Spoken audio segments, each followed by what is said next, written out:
Hace 2 semanas atrás nosotros iniciamos una serie de sermones sobre la adoración y la alabanza a Dios en el culto público. Y hemos tomado como punto de partida una definición bien sencilla de lo que es la adoración. Y como ustedes saben, hay 3 cosas que son importantes en la enseñanza, que son la repetición y la repetición. Así que yo voy a repetir una vez más esta definición que hemos dado para que aún nuestros niños puedan definir con palabras precisas pero sencillas lo que es la adoración. Hemos dicho que adorar es rendir honor a un ser superior. Puede tratarse de un ídolo falso o puede ser el Dios vivo y verdadero. Pero el meollo, la esencia de la adoración es rendir tributo, honor, reverencia, respeto, alabanza y gloria a un ser superior. Para nosotros los cristianos que creemos que existe un solo Dios vivo y verdadero, que se ha revelado al hombre a través de su creación y a través de su palabra, un Dios que ha diseñado un plan de salvación a través de la encarnación, muerte y resurrección de nuestro Señor Jesucristo, adorar es rendir tributo, honor, reverencia, respeto, alabanza y gloria a ese único Dios vivo y verdadero. Ahora bien, aún en el plano terrenal, cuando nos acercamos a un ser que por alguna razón es superior a nosotros, un rey, un presidente o un primer ministro, no podemos hacerlo como a nosotros nos parezca más conveniente, sino según el protocolo establecido. En estas semanas hemos estado leyendo el libro de Esther los domingos en la tarde como parte de nuestra lectura consecutiva en el Antiguo Testamento. Y una de las cosas que hemos visto en la lectura de este libro es que ni siquiera la esposa del rey Asuero podía presentarse delante de él sin haber sido previamente llamada. Violar este protocolo podía costarle la vida, a menos que que el rey Asuero le extendiera su cetro real como señal de misericordia. Pues la Biblia nos enseña que el Rey del universo ha establecido también un protocolo que los hombres deben seguir al acercarse a Él. Un protocolo que debemos observar cuidadosamente y que los teólogos del pasado le han llamado el principio regulativo de la adoración. El principio regulativo de la adoración. Lo que este principio declara es que Dios ha regulado su adoración tanto en el Antiguo como en el Nuevo Testamento. De manera que los hombres no deben tomarse la libertad de adorarle como a ellos les parezca más conveniente, sino como Él lo ha establecido en su palabra.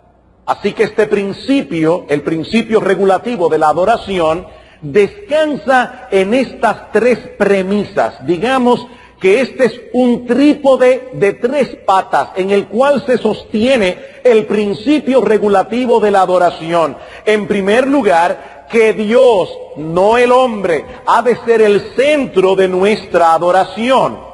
Segundo, que Él es el único que puede establecer el modo apropiado de adorarle. Y tercero, que Él nos ha revelado su voluntad con respecto a su adoración en su palabra.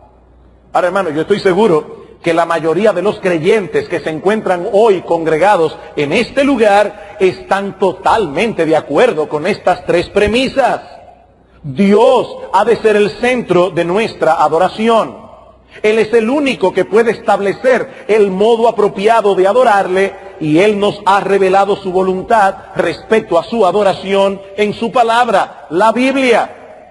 Sin embargo, hermanos y amigos que nos visitan en esta mañana, eso es más fácil de decir que llevarlo a la práctica. Es muy fácil decir, somos bíblicos en nuestra adoración. Pero hermanos, eso es más fácil de expresar que de llevarlo a la práctica. A la hora de lidiar con asuntos prácticos concernientes a la adoración, debemos reconocer que existe el peligro de extraviarnos por causa de dos enemigos mortales del principio regulativo de la adoración. Este principio tiene dos enemigos mortales: el subjetivismo y el pragmatismo. El subjetivismo y el pragmatismo.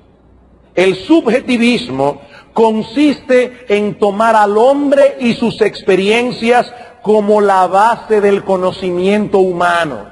Lo que yo siento, lo que me agrada, lo que me gusta, aquello para lo cual me inclino, eso es lo que está bien.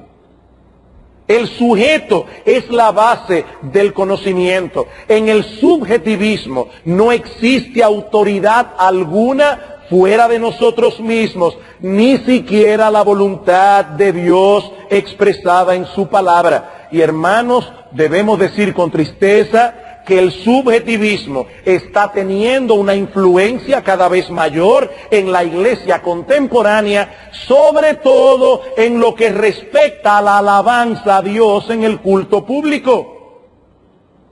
Cada vez es más ampliamente aceptado el pensamiento, la idea de que la música es moralmente neutra. Lo importante es lo que se canta, la letra. La música no tiene importancia porque la música es moralmente neutra. Por lo tanto, el tipo de alabanza que empleemos en el culto de adoración dependerá mayormente de nuestros gustos o de nuestras preferencias personales o de nuestra cultura alrededor. Por eso, si alguien hoy se opone, tiene la osadía de levantar su voz en contra de cierto tipo de alabanza en la iglesia, muchas personas de inmediato cerrarán sus oídos y no escucharán ninguno de sus argumentos, porque ya está presuponiendo de plano que esta persona está tratando de imponer sus gustos personales en el culto de adoración. Esa es su preferencia. Yo tengo la mía propia.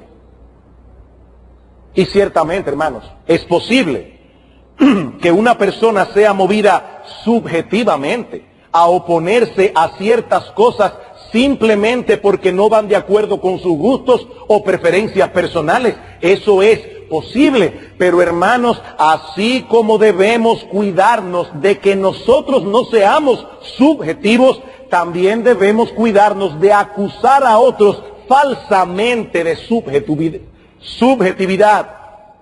No debemos presuponer sin haber oído y ponderado sus argumentos. No debemos suponer que si alguien se opone a cierto tipo de alabanza en la iglesia, por ejemplo, está descansando subjetivamente en sus gustos o preferencias culturales.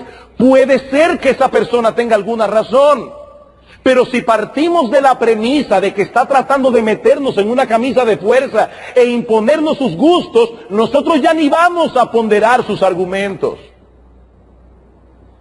Pero así como debemos cuidarnos del subjetivismo, también debemos cuidarnos del pragmatismo. Y el pragmatismo consiste en usar los resultados aparentes como tabla de evaluación. Es válido lo que funciona. Está bien lo que parece exitoso. Por ejemplo, la iglesia canta con más entusiasmo cuando empleamos tal o cual estilo musical. Ese es un argumento pragmático. O la forma de adoración, esta forma de adoración parece llegarle más a la nueva generación. Pragmatismo. Los himnos tradicionales alejan a los incrédulos de la iglesia y sobre todo a los jóvenes. Pragmatismo. Ahora, hermanos, ¿hay algo de malo en que nosotros queramos que la iglesia cante con entusiasmo? Por supuesto que no. Y ciertamente hay algunos himnos que pueden matar el espíritu de adoración. Yo no estoy negando tal cosa. Ciertamente es el deseo de nuestro corazón atraer a las personas al culto de adoración. Ciertamente es nuestro deseo predicar de tal manera que nosotros podamos llegarle a los jóvenes y a los niños de nuestra iglesia y a la nueva generación. No hay problema con eso. El problema está en usar esos criterios como tabla de evaluación. El problema está en decidir lo que nosotros vamos a hacer o no vamos a hacer en el culto, usando eso como nuestro argumento. Mis hermanos, si nosotros usáramos ese mismo criterio para evaluar la predicación de la palabra, no podríamos predicar como Pablo todo el consejo de Dios. Porque hay muchas cosas, muchos temas espinosos en la Biblia que no resultan atractivos para muchas personas. Por eso cuando Pablo fue a Corintios, dice él en 1 Corintios capítulo 2, versículos 1 al 5, que él no ministró con su vista puesta en la popularidad. Así que, hermanos, cuando fui a vosotros para anunciaros el testimonio de Dios, yo no fui con excelencia de palabras o de sabiduría. Los griegos les fascinaba la oratoria.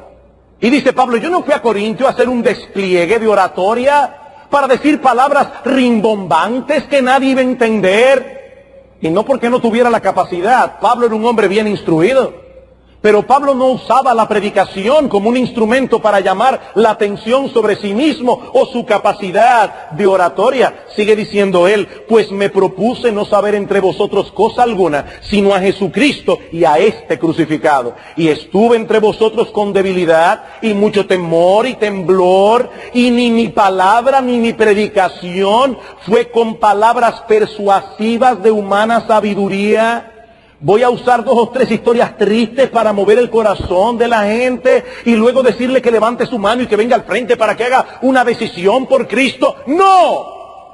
Ni mi palabra, ni mi predicación fue con palabras persuasivas de humana sabiduría, sino con demostración del Espíritu y de poder, para que vuestra fe no esté fundada sobre la sabiduría de los hombres, sino en el poder de Dios. Pablo conocía muy bien la cultura griega y él sabía que el método de Dios no era potable para los griegos, como no era potable para los judíos, como no era potable para los romanos, pero él sabía también que si claudicaba y les daba lo que ellos querían oír, lo que apelaba humanamente a sus sentidos, la fe de los corintios tendría un fundamento equivocado. Pues de la misma manera, hermanos, si Dios ha establecido su protocolo para que nos acerquemos a Él en adoración, es ese protocolo el que debemos usar. No lo que produce resultados aparentes, no lo que apele a la mayoría, no lo que encaje con nuestros gustos o preferencias personales. Y en el tiempo que nos resta, yo voy a tratar de probar bíblicamente este punto. Veamos, hermanos, algunos argumentos bíblicos que sustentan el principio regulativo de la adoración. En primer lugar, es prerrogativa de Dios y no de sus criaturas determinar la manera correcta de acercarnos a Él en adoración. Repito, es prerrogativa de Dios, no de sus criaturas, determinar la manera correcta de acercarnos a Él en adoración. Y esto no solo por la autoridad que Dios posee por el hecho de ser Dios, sino también porque la adoración no es otra cosa que la respuesta que el hombre da a la revelación que Dios mismo nos provee de Él en las Escrituras. Voy a repetir eso. Dios tiene derecho, porque Dios, a determinar la manera como el hombre debe acercarse a Él. Él es el que tiene el derecho. Pero no solo eso, hermanos. Recuerden que la adoración es la respuesta que el hombre da a la revelación que Dios nos da de sí mismo en su palabra. Nosotros no podríamos conocer absolutamente nada acerca de Dios a menos que Él no hubiese tomado la iniciativa de revelarse. En Mateo capítulo 11, versículo 27, dice el Señor Jesucristo: todas las cosas me fueron entregadas por mi Padre, y nadie conoce al Hijo sino el Padre, ni al Padre conoce a alguno sino el Hijo, y aquel a quien el Hijo lo quiera revelar. Y hablando de la revelación divina, dice Pablo en 1 Corintios capítulo 2, versículo 11, porque ¿quién de los hombres sabe las cosas del hombre sino el espíritu del hombre que está en él? Así tampoco nadie conoció las cosas de Dios sino el espíritu de Dios. Hermanos, esto es muy elemental. Solo Dios se conoce a sí mismo. Imagínate que alguien venga donde ti y te diga: yo sé lo que tú estás pensando. Oye, ¿cómo tú sabes lo que yo estoy pensando? Te lo veo en la cara. No, un momento. Tú no puedes saber lo que yo estoy pensando, porque nadie conoce las cosas del hombre sino el espíritu del hombre que está en él. Pues hermanos, de la misma manera, nadie conoció a Dios sino el espíritu de Dios. Y Él tomó la iniciativa de darse a conocer al hombre a través de su creación y a través de su palabra. Ahora, el punto es que eso que Dios ha revelado de sí mismo en las Escrituras es lo que debe gobernar nuestra adoración. En otras palabras, su naturaleza determina cómo nosotros debemos adorarle. Ese es el principio primario de las Escrituras en lo tocante a la adoración, tanto en el Antiguo como en el Nuevo Testamento. Vamos por un momento a Deuteronomio capítulo 4. Deuteronomio, quinto libro de la Biblia, capítulo 4.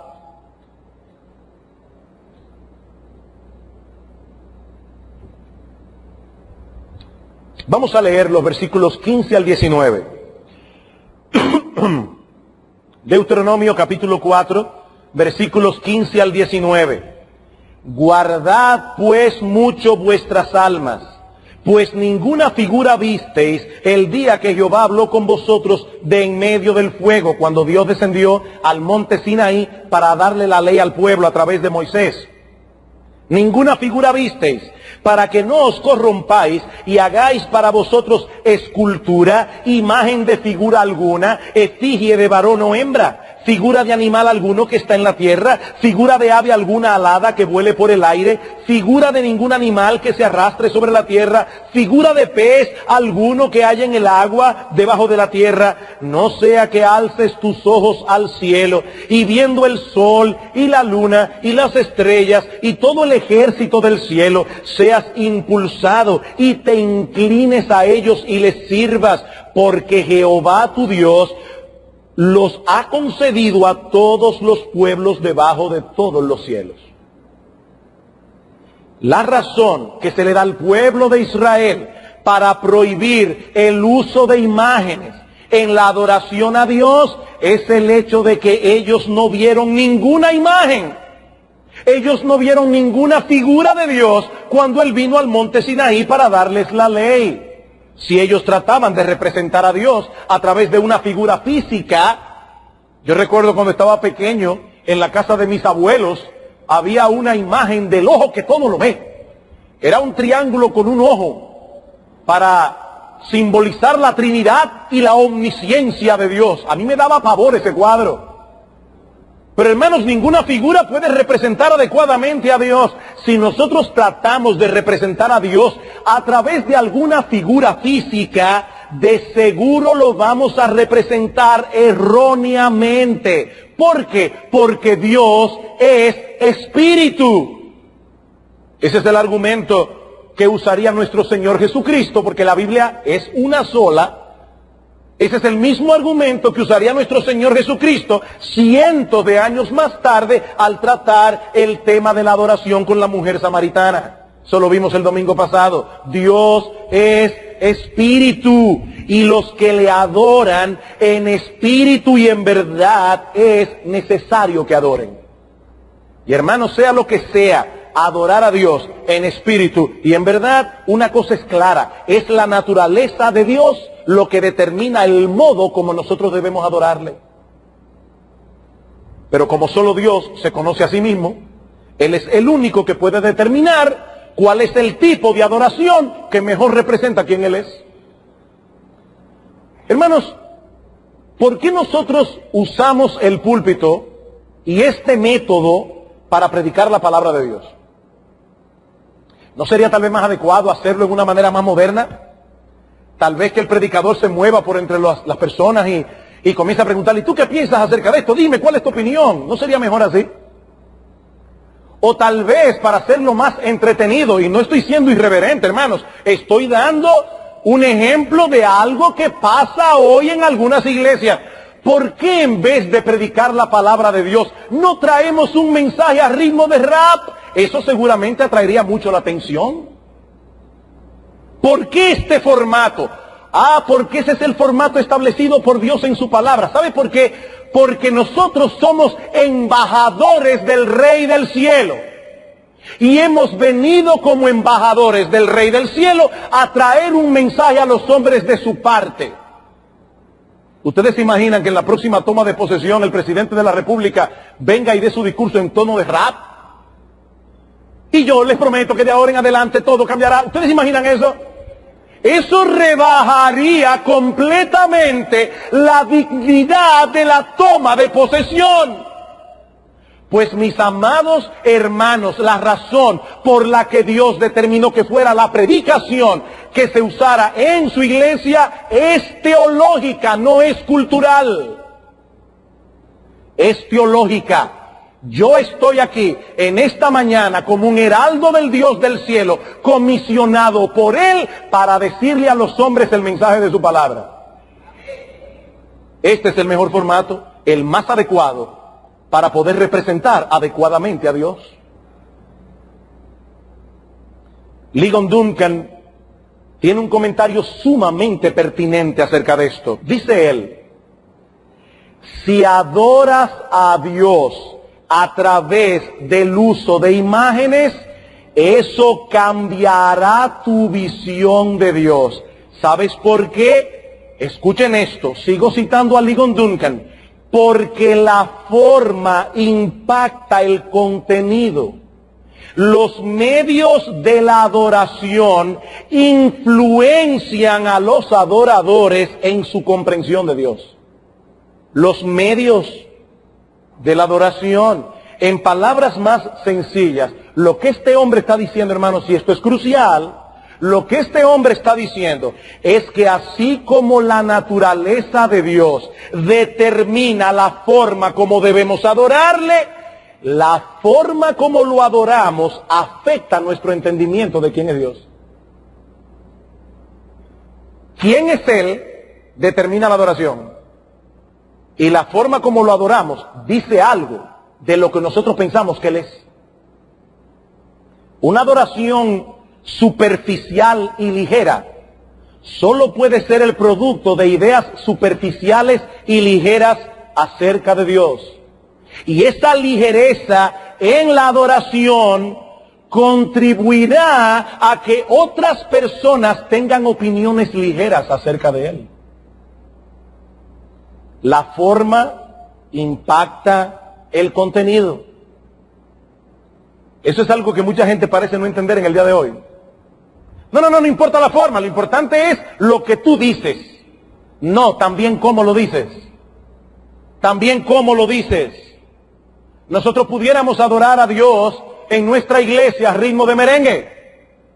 Eso es una posibilidad. La pregunta que debemos hacernos es, adorar a Dios a ritmo de merengue realmente conllevaría esa música, esa forma musical, ¿es consonante con el mensaje que estamos trayendo? Esa es la pregunta. Yo no la voy a responder ahora. Nosotros vamos a estudiar la música en la adoración más adelante. Ahora simplemente estamos tratando de sentar la base de lo que es la adoración, porque lo que es la adoración determina el tipo de alabanza que nosotros le damos a Dios.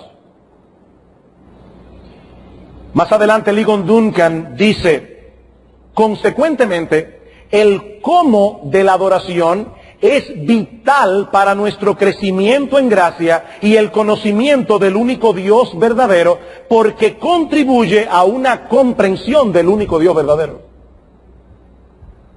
La forma como adoramos implica una comprensión del Dios verdadero.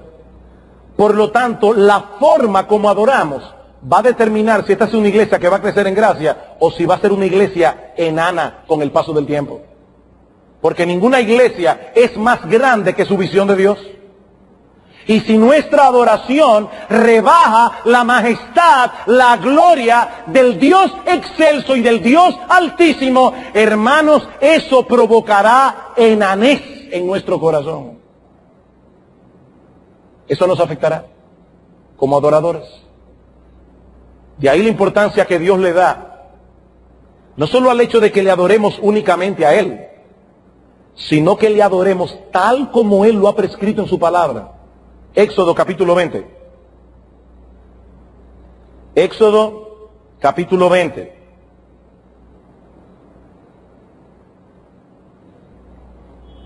Versículo 2. Yo soy Jehová tu Dios que te saqué de la tierra de Egipto, de casa de servidumbre.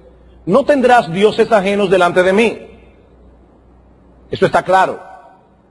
No adores ningún otro Dios fuera del único Dios vivo y verdadero. Pero ahora escuchen. No te harás imagen ni ninguna semejanza de lo que esté arriba en el cielo, ni abajo en la tierra, ni en las aguas debajo de la tierra. No te inclinarás a ellas, ni las honrarás. Y ahora, hermanos, noten la fortaleza de este argumento. Porque yo soy Jehová tu Dios, fuerte, celoso, que visito la maldad de los padres sobre los hijos hasta la tercera y cuarta generación de los que me aborrecen, y hago misericordia a millares, a los que me aman y guardan mis mandamientos. No solo quiero que me adoren a mí, dice Dios, sino que les estoy ordenando de manera expresa que no se hagan ninguna imagen de mí. No se hagan ninguna imagen de mí. Ahora, hermanos, una pregunta.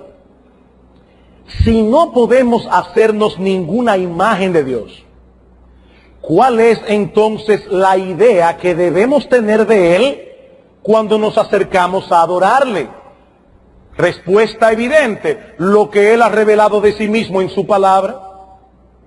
Esa idea revelada por Dios de lo que Él es, debe gobernar nuestra adoración, que es lo mismo que decir que nuestra adoración debe ser gobernada por la palabra.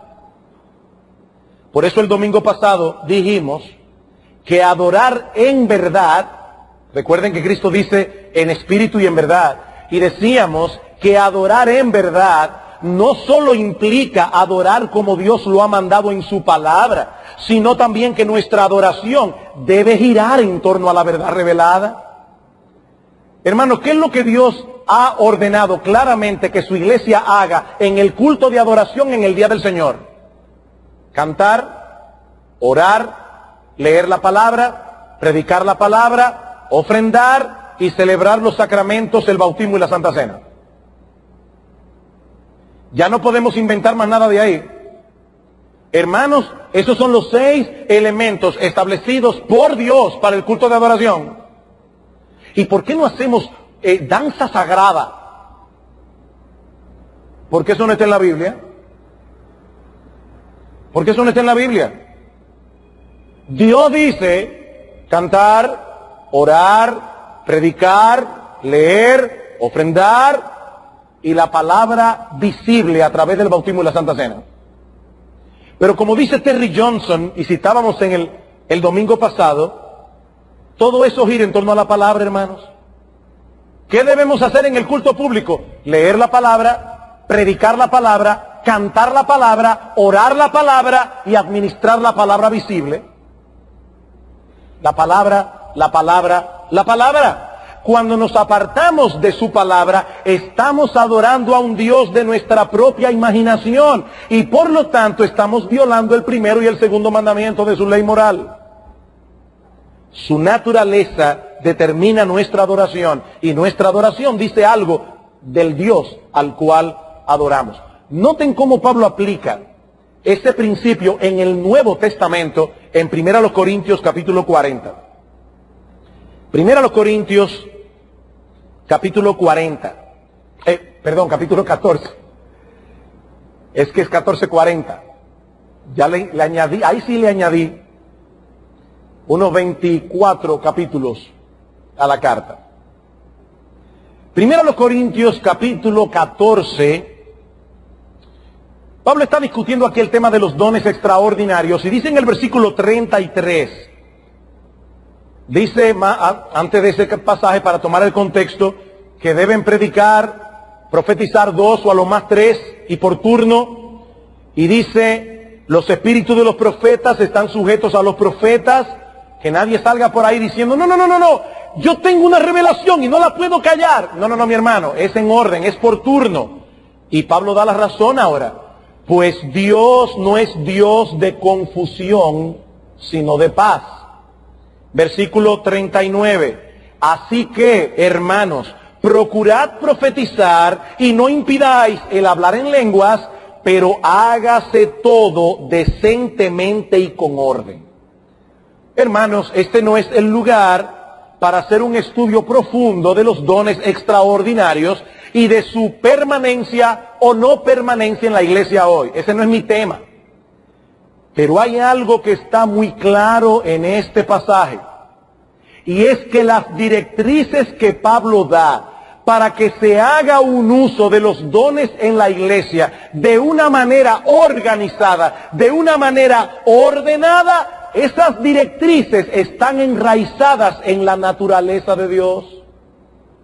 Por cuanto Dios no es un Dios de confusión, Dios no es un Dios que se contradice a sí mismo, Dios no es un Dios que nosotros no podemos entender si va para el norte o va para el sur. No, Dios es muy claro, Él no es un Dios de confusión sino de paz. Por eso, hermanos, los cultos que la iglesia celebra para adorarle deben reflejar orden, armonía y sobriedad. Orden, armonía y sobriedad. Todo debe hacerse en la iglesia decentemente y con orden. Si ahora de repente todos los hermanos aquí comienzan a hablar al mismo tiempo, comienzan a orar al mismo tiempo, uno decide coger para el baño, el otro decide pararse a hacer tal o cual otra cosa, el otro decide hacer cualquier otra cosa, hermanos, ¿qué va a parecer esta iglesia? Un manicomio. Y un manicomio no representa adecuadamente al Dios al que nosotros adoramos. Por eso decía Pablo, si entra a la iglesia un incrédulo y todos ustedes están orando al mismo tiempo, hablando al mismo tiempo, ¿qué dice Pablo?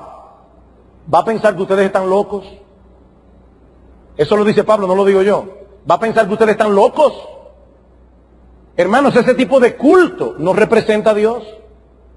Así que la naturaleza de Dios determina el tipo de adoración. Pero ahora debemos avanzar un paso.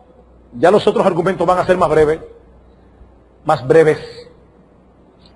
Debemos avanzar un paso en nuestro proceso de argumentación a favor del principio regulativo de la adoración y decir que no solo somos criaturas de Dios, sino que además de eso también somos pecadores. Consecuentemente no tenemos ni el derecho ni la capacidad de establecer los términos en los que vamos a acercarnos a Él. No tenemos ni el derecho ni la capacidad. Si los súbditos de una nación se rebelan y tratan de echar por tierra la autoridad de su monarca, no son los súbditos, sino el monarca el que debe decidir si renovará con ellos la relación que tenía anteriormente. Y es el monarca el que debe decidir cuáles son los términos de esa relación.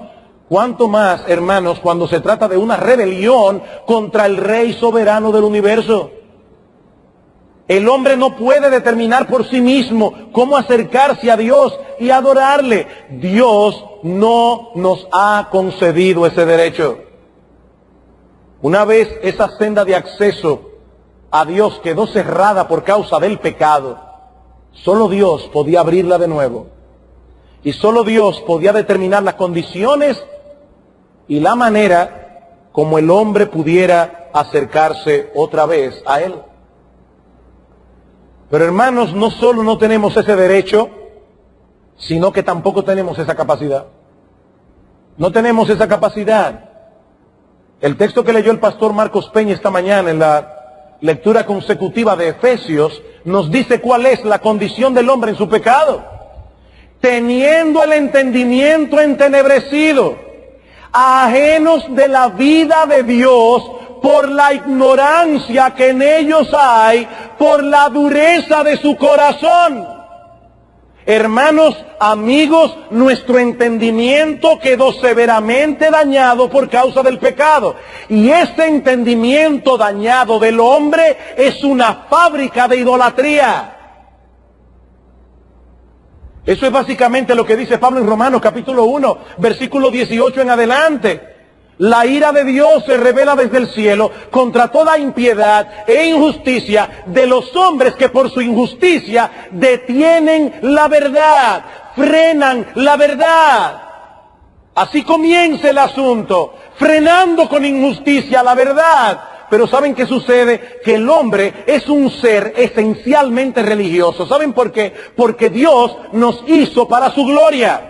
Y si no adoramos al Dios vivo y verdadero, vamos a inventar un Dios al cual adorar. El hombre es una fábrica de ídolos. Por eso es que dice Pablo que comienzan deteniendo con injusticia la verdad, Romanos 1:18, y terminan cambiando la verdad de Dios por la mentira, versículo 25, honrando y dando culto a las criaturas antes que al Creador. Dejado a su propia inclinación, el hombre nunca podrá adorar adecuadamente al único Dios vivo y verdadero. Nunca. Se fabricará un ídolo conforme a su propia imaginación. En tercer lugar, la Biblia condena expresamente todo tipo de adoración que no haya sido ordenada por Dios. La Biblia condena expresamente todo tipo de adoración que no haya sido ordenada por Dios. Dice en Deuteronomio capítulo 4, versículo 12, no añadiréis a la palabra que yo os mando, ni disminuiréis de ella, para que guardéis los mandamientos de Jehová vuestro Dios, que yo os ordeno. Y más adelante en Deuteronomio capítulo 12, versículo 32, dice, cuidarás de hacer todo lo que yo te mando. No añadirás a ello, ni de ello quitarás. Fíjense, hermanos, ni podemos añadir, ni podemos restar. Cualquiera de esas dos acciones se consideraría un acto de rebelión que no puede ser tolerado. Y el Espíritu Santo guió a los autores de las Escrituras a dejar en el registro bíblico algunas de las consecuencias funestas de tomar en poco estas advertencias de Dios. ¿Recuerdan el caso de Nadab y Abiú? Fueron castigados con la muerte por encender en el tabernáculo de reunión un fuego extraño que Dios no había mandado. Levítico capítulo 10, versículos 1 y 3. Ahora noten en ese pasaje que ellos no encendieron un fuego que Dios había prohibido. Hay algunas iglesias evangélicas en el día de hoy que dicen, no, pero no importa que nosotros introduzcamos otros elementos en la adoración que puedan ser más atractivos. Claro, siempre y cuando Dios no lo haya prohibido. Pero hermano, lo que nosotros estamos diciendo no es eso. Lo que estamos diciendo es que en la iglesia no se debe hacer nada a menos que Dios lo haya mandado. Ese fuego que Nadab y Abiú encendieron en el tabernáculo no era un fuego prohibido, pero Dios tampoco lo había mandado como parte del ritual en el tabernáculo y fueron castigados por su temeridad. ¿Recuerdan el caso de Uza? En 2 de Samuel capítulo 6, cuando Israel recuperó el arca de mano de los filisteos, David decidió transportarla a Jerusalén en un carro nuevo tirado por bueyes. Dice en 2 de Samuel capítulo 6, versículo 3. Ahora, hermano, noten algo, esta era una forma muy práctica de llevar el arca. Una carreta tirada por bueyes. No era práctico. Sí era práctico. El problema es que esa no era la manera establecida por Dios para transportar el contenido de las cosas sagradas del tabernáculo. ¿Y saben qué pasó? Que esa innovación pragmática de David le costó la vida a Uza, porque cuando los bueyes comenzaron a tropezar, Uza, que no era levita, le metió la mano al arca para sostenerla, y ahí mismo fue fulminado. Cuando David intentó transportar el arca por segunda vez, dice en Primera de Crónicas, capítulo 15, versículo 2, que tuvo mucho cuidado de hacerlo tal como Dios lo había mandado.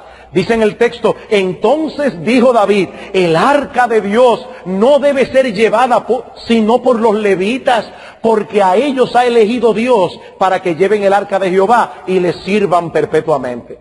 Esta vez, David decidió no ser pragmático, sino obediente. Obediente, no pragmático. Otro ejemplo, Saúl, cuando quiso ofrecer sacrificios, pasando por alto el mandato de Dios, Samuel le dijo, ¿se complace Jehová tanto en los holocaustos y víctimas como en que se obedezca a las palabras de Jehová? ¿En qué se complace Dios, hermanos? ¿En que nosotros traigamos nuestros sacrificios o en que obedezcamos a Dios? Ciertamente el obedecer, dice Samuel, es mejor que los sacrificios, y el prestar atención es mejor que la grosura de los carneros. Bueno, pastor, pero mire, eso era en el Antiguo Testamento. Ya en el Nuevo Pacto las cosas son diferentes. Mis amados hermanos, el celo que Dios mostró por su adoración en el Antiguo Pacto es el mismo que encontramos en el Nuevo. Cristo acusó a los fariseos de adorar a Dios en vano al enseñar como doctrina mandamientos de hombres. Ah, pero tú no puedes juzgar mi sinceridad. Es que este no es un asunto de sinceridad. Tú estás adorando a Dios en vano, le dice Cristo. Porque no estás siguiendo la palabra de Dios, estás siguiendo mandamientos de hombres. Y recuerden que a la mujer samaritana, Cristo le hizo saber que la adoración de los samaritanos era inaceptable. ¿Recuerdan? Porque ellos no tomaban en cuenta toda la revelación de Dios. Dios debe ser adorado en espíritu, pero también debe ser adorado en verdad. Vayamos brevemente a Colosenses capítulo 2.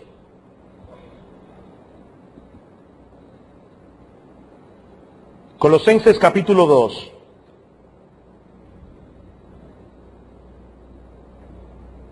Versículo 20. Pues si habéis muerto con Cristo en cuanto a los rudimentos del mundo, ¿por qué como si vivieseis en el mundo os sometéis a preceptos, es decir, preceptos que no están en la Biblia, tales como no manejes, ni gustes, ni aun toques? Está hablando aquí de ciertos ascetas, maestros ascetas que se habían metido en la iglesia de Corinto. Versículo 22, en conformidad a mandamientos y doctrinas de hombres, cosas que todas se destruyen con el uso, tales cosas tienen a la verdad cierta reputación de sabiduría, en culto voluntario, en humildad y en duro trato del cuerpo, pero no tienen valor alguno contra los apetitos de la carne. La palabra que llama mi atención aquí, o a la que yo quiero llamar vuestra atención, es esa frase del versículo 23, culto voluntario. Esta es una sola palabra griega que significa literalmente culto elegido por uno mismo o adoración autoimpuesta. Y es interesante notar que Pablo dice que ese tipo de adoración inventada por uno mismo acarrea cierta reputación de sabiduría. Algunas personas se sienten atraídas por todo lo que produzca en ellos una especie de éxtasis religioso, independientemente de si esas prácticas son sancionadas o no por las Escrituras. Mira, yo no sé si eso es bíblico o no. Yo solo sé que ese tipo de culto eleva mi espíritu. Yo no sé si es bíblico o no, pero eleva mi espíritu. Amados hermanos, yo no me cansaré de repetir hasta que me muera lo que decíamos el domingo pasado. Nosotros no venimos a la iglesia a sentir que adoramos, sino a adorar. Y esa distinción es crucial. Adorar es como Dios dice en su palabra. Ay, pero que yo me siento. Pragmatismo, subjetivismo. ¿Es eso lo que dice la palabra de Dios? Porque nosotros no venimos a la iglesia a sentir que adoramos. Nosotros venimos a adorar.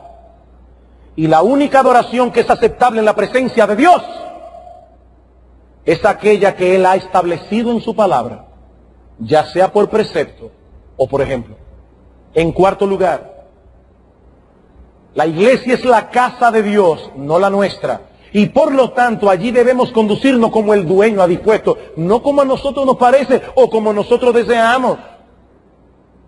Esa es la razón por la que Pablo da instrucciones tan precisas a Timoteo en cuanto a la forma de adorar. Esto te escribo, aunque tengo la esperanza de ir pronto a verte, para que si tardo sepas cómo debes conducirte en la casa de Dios, que es la iglesia del Dios viviente, columna y baluarte de la verdad.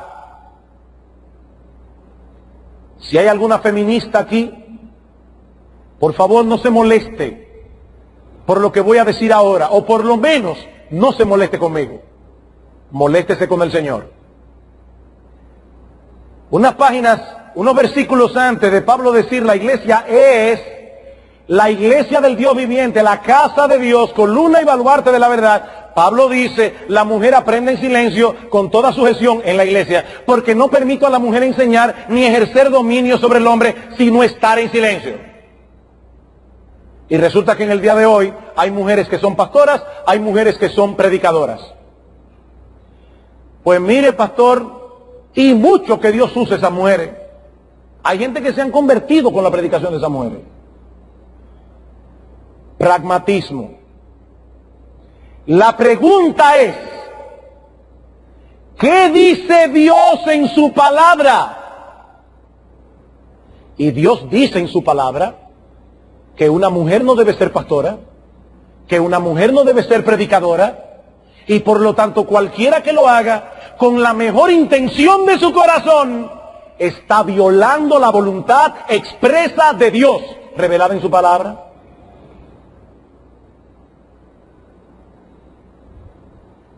¿Quién era Timoteo? Uno de los hombres de confianza del apóstol Pablo. Tanto así que cuando Pablo escribe su carta a los filipenses, le dice, a ninguno tengo del mismo ánimo y que tan sinceramente se interese por vosotros. Pablo sabía que Timoteo amaba a la iglesia y que su interés por los hermanos era genuino. ¿Y qué le dice? Timoteo, aún así no te estoy dejando a tus propias expensas para que tú decidas qué hacer en la iglesia. Te estoy escribiendo esta carta para que tú sepas cómo debes conducirte en la casa de Dios, que es la iglesia del Dios viviente, columna y baluarte de la verdad. Timoteo, la iglesia no es tu casa. Timoteo, la iglesia no es la casa de los hermanos. En la iglesia no se debe hacer simplemente lo que los pastores digan. No se debe hacer en el culto de adoración lo que los hermanos piensan, porque es la casa de Dios. Es lo que diga el dueño y nada más. Y no olvides, Timoteo, la función de la iglesia. Columna y baluarte de la verdad. La iglesia defiende y proclama la verdad. Y yo me pregunto, mis amados hermanos, ¿cómo podrá la iglesia de Cristo proclamar y defender la verdad de Cristo si estamos introduciendo en nuestros cultos prácticas extrabíblicas que no están contenidas en esta verdad revelada? Finalmente, cuando añadimos prácticas extrabíblicas para hacer la adoración más atractiva o para aumentar la devoción del pueblo de Dios, estamos poniendo en dudas la sabiduría de Cristo y la suficiencia de su palabra. Estamos poniendo en dudas la sabiduría de Cristo y la suficiencia de su palabra. ¿Por qué? O porque estamos implicando que hay cosas útiles para nosotros que Cristo no mandó ni enseñó en su palabra inspirada. Qué pena que a Cristo se le olvidó añadir en su palabra algunas cosas que hubieran sido tan buenas, incluirlas en el culto de adoración. Hermanos, eso contradice abiertamente lo que la Biblia afirma de sí misma. Toda la Escritura es inspirada por Dios, dice Pablo en 2 Timoteo 3:16, y útil para enseñar, para redarguir, para corregir, para instruir en justicia, a fin de que el hombre de Dios, es decir, el pastor, sea perfecto o maduro, enteramente preparado para toda buena obra. ¿Es la adoración a Dios parte de la obra del ministerio? Sí. Pues la Biblia es suficiente para regularla. La Biblia es suficiente porque la Biblia es la palabra de Cristo. Queridos hermanos, dice Pablo en Colosenses que en Cristo están escondidos todos los tesoros de la sabiduría y del conocimiento. ¿Y qué es este libro? La palabra de Cristo. No tenemos que añadirle nada. No tenemos que restarle nada. Esta palabra es todo lo que necesitamos para adorar a Dios en una forma que sea agradable a Él y beneficiosa para nosotros.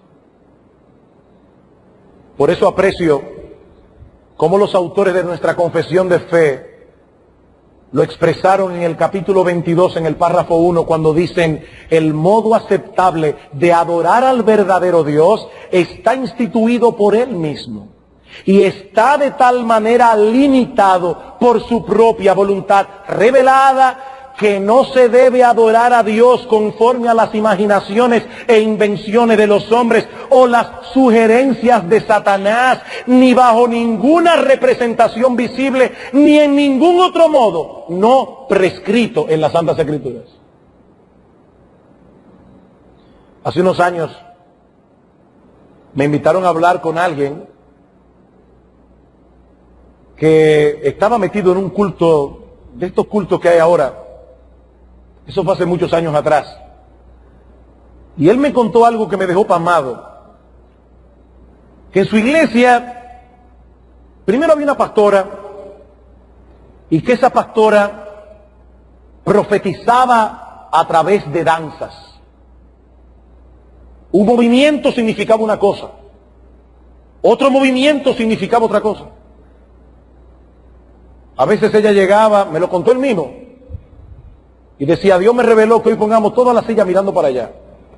Toda la silla mirando para allá. Hermanos, es triste, muy triste, que haya personas en el día de hoy en ese oscurantismo evangélico. Porque eso no es más que oscurantismo y no ninguna otra cosa. ¿Qué hemos visto hoy? Primero, que Dios ha de ser el centro de nuestra adoración, no nosotros, Dios. Segundo, que Él es el único que puede establecer el modo apropiado de adorarle. Y tercero, que Él nos ha revelado su voluntad al respecto en su palabra. Hermanos, la contraparte del subjetivismo y del pragmatismo no es el tradicionalismo. Porque ese es otro peligro de la adoración. Pero es que nuestra tradición. No. La contraparte del pragmatismo y del subjetivismo no es el tradicionalismo, sino un apego irrestricto a la palabra de Dios, tanto en lo que respecta al contenido como a la forma de la adoración. Y si queremos que Iglesia Bíblica del Señor Jesucristo continúe siendo una iglesia fiel hasta la venida de nuestro Señor, adorando en espíritu y en verdad al Dios vivo y verdadero, hermanos, nosotros tendremos que resistir las presiones que vendrán. Esas presiones vienen, han venido y seguirán viniendo de dentro y de fuera, para que echemos a un lado el principio regulativo de la adoración e introduzcamos en nuestros cultos elementos más entretenidos, elementos más atractivos, elementos que apelen a la mayoría o que encajen con nuestros gustos y preferencias, pero que no fueron ordenados por Dios y que no son de su agrado. Porque si hubiesen sido de su agrado, Él lo habría ordenado en su palabra. Queridos hermanos, nunca olvidemos que la forma impacta el contenido. La naturaleza de Dios determina el modo de adorarle, y el modo como le adoramos afectará nuestra visión de Dios, para bien o para mal. Que el Señor nos preserve en su palabra como iglesia, sin apartarnos ni a derecha ni a izquierda, porque sólo así, mis amados hermanos, miembros de Iglesia Bíblica del Señor Jesucristo, sólo así funcionaremos como lo que somos, casa del Dios viviente, columna y baluarte de la verdad. Que Dios nos ayude. Vamos a orar.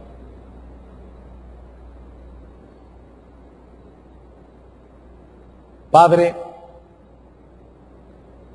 como cantábamos al principio, ¿qué más tú pudieras a tu libro añadir si todo lo que tus hijos necesitan conocer de este lado del cielo para vivir vidas agradables a ti y beneficiosas para nosotros, todo lo que necesitábamos tú lo has revelado en tu palabra? Alabado seas, oh bendito Señor, por tu santa ley. Bendito seas por siempre. Preserva nuestra iglesia, Señor, andando en tus caminos, corriendo la carrera con paciencia, con los ojos puestos en Jesús, quien es el autor y el consumador de nuestra fe, para que cuando llegue Cristo nuestro Salvador, nuestro esposo en aquel día, aún sea dentro de 200, 300 años, Señor, que nuestros hijos, nuestros nietos, nuestros tataranietos puedan entregarle a Cristo esta iglesia como una virgen pura, que no tenga mancha, ni arruga, ni cosa semejante. Alabado sea tu nombre, bendito Rey, en Cristo nuestro Salvador. Amén.